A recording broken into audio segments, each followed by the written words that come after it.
Bengaluru rave party కేసులో మరో twist. విచారణకు నటి హేమ డుమ్మా.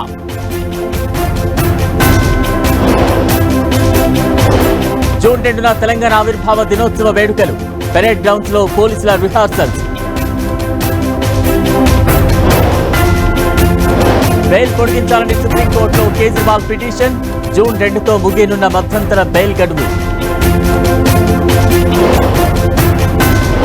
ఇవాళ ఎమ్మెల్సీ కవిత బెయిల్ పిటిషన్ పై విచారణ. కవిత తరపు వాదనలు విననున్న ఢిల్లీ హైకోర్టు. కొనసాగుతున్న ఎమ్మెల్సీ ఉప ఎన్నిక ఓటింగ్. పోలింగ్ కేంద్రాల వద్ద బారులు తీరిన పట్టభద్రులు.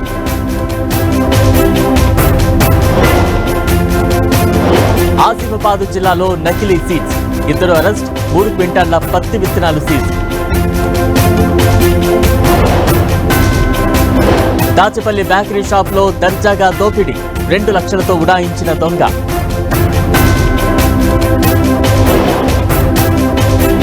రిమాల్ ఘాట్కి కోల్కతాలో భారీ వర్షం. విమానాల రాకపోకలకు అంతరాయం.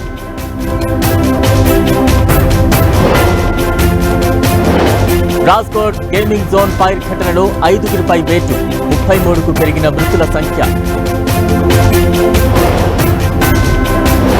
వేములవాడ ఆలయానికి పోటెత్తిన భక్తజనం. రాజన్న దర్శనానికి 4 గంటల సమయం.